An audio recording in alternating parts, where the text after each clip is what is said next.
Red Motive Real Estate Property Management welcomes you. नमस्कार, मेरा नाम प्रवीण चंद ठाकुर है और आज हमारे बीच मिस्टर नितिन, जो निशा फायर सर्विसेज के डायरेक्टर भी हैं, और हम उनसे जानेंगे कि जो फायर सर्विसेज होता है वो कितना इम्पोर्टेंट है और उसके लिए लोगों को क्या-क्या चीज़ ध्यान देना चाहिए। क्योंकि नवी मुंबई अभी बढ़ता शहर है, मुंबई के बाद में नवी मुंबई में गवर्नमेंट सरकार भी हर चीज़ का यहाँ पे, और एयरपोर्ट चालू होने वाला है अगस्त में। अगर आप देखेंगे कि लास्ट वीक में ही देवेंद्र फडणवीस जी ने भी बताया हुआ कि अगस्त में एयरपोर्ट चालू होने वाला है। तो ये एक बड़ा न्यूज़ है। बहुत सारे चीज़ उन्होंने बताई हैं उनके वीडियो में, वो भी हम आपको शेयर करेंगे।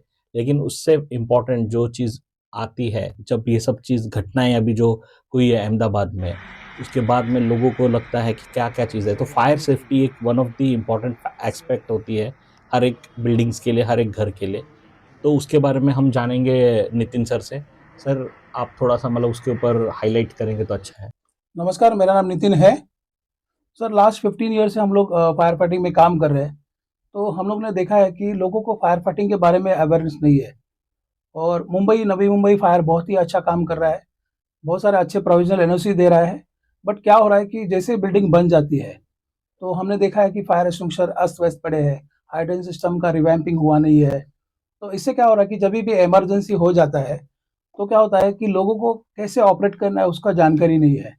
फायर एक्सटिंग्विशर कैसे ऑपरेट करना है, या हाइडेंस सिस्टम को कैसे रन करना है, पूरा सिस्टम पंप ऑपरेशन कैसे करना है, किसी को इसकी जानकारी नहीं है। तो हम लोग क्या करते हैं कि हम लोग लोगों को बेसिक फायर सेफ्टी का अवेयरनेस के लिए इन हाउस ट्रेनिंग करते हैं वहाँ पर। तो इन हाउस ट्रेनिंग में क्या करते हैं हम लोग कि फायर एक्सटिंग्विशर कैसे ऑपरेट करना है। तो उसका एक रूल रहता है, pass, PASS, pull the pin, aim and squeeze and sweep. तो इस तरीके से हम लोग उनको ऑपरेशन दिखाते हैं, लाइव हम लोग आग लगाते हैं और फायर एक्सटिंग्विशर को हम लोग ऑपरेट करके दिखाते हैं। दूसरा चीज़ है कि पंप ऑपरेशन कैसे करना है। तो एक बूस्टर पंप होता है जो टेरिस के ऊपर दिया रहता है। उसका एक स्टार्टर नीचे ग्राउंड फ्लोर में रखा रहता है, लेकिन लोगों को मालूम नहीं है कि वो स्टार्टर कहाँ रखा है करके। दूसरा चीज़ है कि पंप हाउस है। पंप हाउस में एक जॉकी पंप है, एक मेन पंप है, एक डीजल पंप है। बट कैसे ऑपरेट करना है उसकी जानकारी नहीं है। तो मैंने देखा है कि बहुत ही अच्छा फायर फायर ब्रिगेड तो बहुत ही अच्छा काम कर रहा है, बट लोगों को अवेयरनेस नहीं है। तो ये अवेयरनेस देना बहुत ज़रूरी है, और फायर फाइटिंग के ऊपर सेफ्टी फर्स्ट लाना बहुत ज़रूरी है सर। बहुत ही बढ़िया आपने बताया। यहाँ पे बहुत सारी सोसाइटी इसके ऊपर काम तो कर रही है। जैसा आपने बोला कि नई मुंबई में जो फायर ब्रिगेड के अधिकारी है वो भी कुछ ना कुछ यहाँ पे करते जाते हैं। लेकिन एक आपने पास के बारे में बताया, वो बहुत ही अच्छा आपने एक्सप्लेन किया कि किस तरीके से लोगों को फायर के ऊपर देखना चाहिए। अब मैं एक सवाल आपसे चाहता हूँ कि जो सोसाइटी के जितने सिक्योरिटी गार्ड है उनको आप ट्रेनिंग दे देते हैं, क्या सोसाइटी के लोगों को भी लेनी चाहिए ट्रेनिंग्स, या फिर उसका अगर आप करते हैं तो अभी तक जैसा आपने बताया 5,000 सोसाइटीज़ को आपने ट्रेनिंग दे चुके हैं अभी तक। तो पिछले 15 सालों में 5,000, तो उसमें से कितने लोग वापस से हर बार ट्रेनिंग ले रहे हैं? तो उसके ऊपर थोड़ा-सा आप हाइलाइट करेंगे तो जिससे हमें भी आइडिया होगा कि कितने सोसाइटी रिपीटेड ले पा रही है ट्रेनिंग उस तरीके की। जी सर, बहुत ही अच्छा सवाल है। एक्चुअली क्या है ना कि रिपीटेड ट्रेनिंग लेना बहुत ज़रूरी है।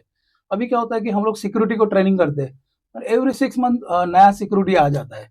तो एवरी क्वार्टरली एक ट्रेनिंग होना बहुत ज़रूरी है, और सिक्योरिटी को भी ट्रेनिंग होना ज़रूरी है।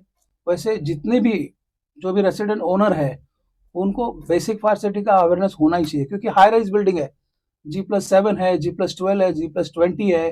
अगर मान लीजिए कोई इमरजेंसी हो गया, कोई बंदा 18 माले पे है, 20 माले पे है, तो वो रेस्क्यू कैसा करेगा? तो इसके लिए बहुत ज़रूरी है कि उनको रेस्क्यू ट्रेनिंग होना चाहिए, इवैक्यूएशन मॉक ड्रिल होना चाहिए, बेसिक लाइफ सपोर्ट होना चाहिए, और रेस्क्यू कैसे करना चाहिए। तो इस तरीके का ट्रेनिंग बहुत इम्पोर्टेंट है। जो फायर ब्रिगेड भी बहुत सारे सेमिनार्स रखते हैं, यूट्यूब में डालते हैं। वैसे हम लोग भी हमारे वीडियोस डालते रहते हैं। तो ट्रेनिंग होना बहुत ज़रूरी है। जैसे आज की तारीख में मेट्रो सिटीज़ में क्या होता है कि ये लोग, जैसे है हम लोग डेली के रूटीन में ये सारी चीज़ें भूल जाते हैं।